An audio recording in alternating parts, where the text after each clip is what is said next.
Alright guys, welcome back to another episode here on Grow the Earth. Today, as you can see, we're looking at our spinach that we've grown here. And all this spinach was grown from seed. And as you can see, it's been about a month and a half. And this stuff is large and lovely and we've actually harvested some of this already. And it's just as like we remember it from last year. It's sweet and just a very, very good and different flavor from what you've ever had come out of a store. And today we're going to show you how we harvest this so that we can harvest off of it for the entire season. And actually these plants are going to go straight through until we hit spring, until it gets too hot and they try and bolt on us. And also I'm going to show you how we're going to harvest to get the most out of these plants, and also so that we cause the least amount of stress that we can to these plants. And the key to causing the least amount of stress to these plants is going to be a good pair of sharp scissors. Now these are a pair of Fiskars, and these are called micro pruners, but they work exceptionally well for cutting spinach, peppers, you know, a bunch of different things, because they're really, really sharp, and they do a real good job of getting us a nice, really clean cut, so that we're not causing a lot of damage to these plants.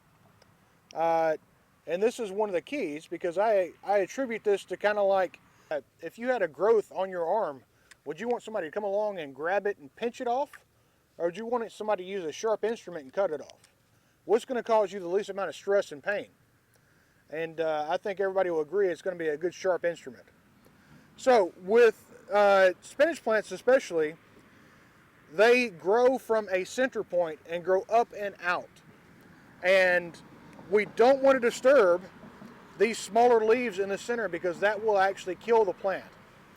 So what we're going to do is we're going to come in here and we're going to lift up on this spinach plant, and we're going to come in with our sharp scissors, and we're going to clip off the leaves that we want.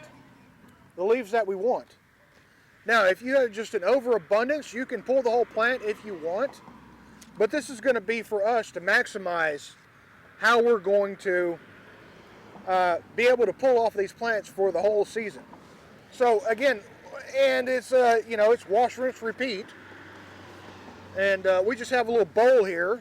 We're going to come in and take off what we want for tonight, because we're going to have a little salad. So we like to mix a little spinach in with it. My wife likes to make spinach balls out of this, so we have a very large amount that we grow and harvest from every year.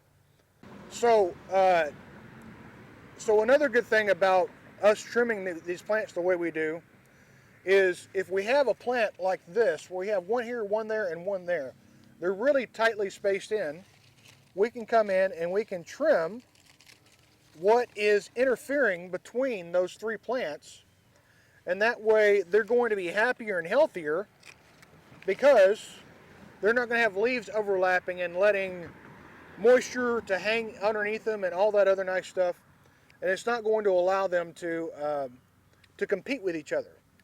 So let's go over the pointers. Short pair of scissors. Do not disturb the inner 4 or 5 leaves in here. If you happen to cut those off, especially if you whack the plant off, it's not going to come back. That plant's going to be dead, because they grow from a crown, kind of like a strawberry plant. So guys, that's pretty much, that's all there is to know about harvesting spinach. And you know, I hope that this video helped you out. If it did, hit the subscribe button. This is probably going to be a relatively short one. But as always, I ask you to pray over your family, pray over your garden, and have a great day.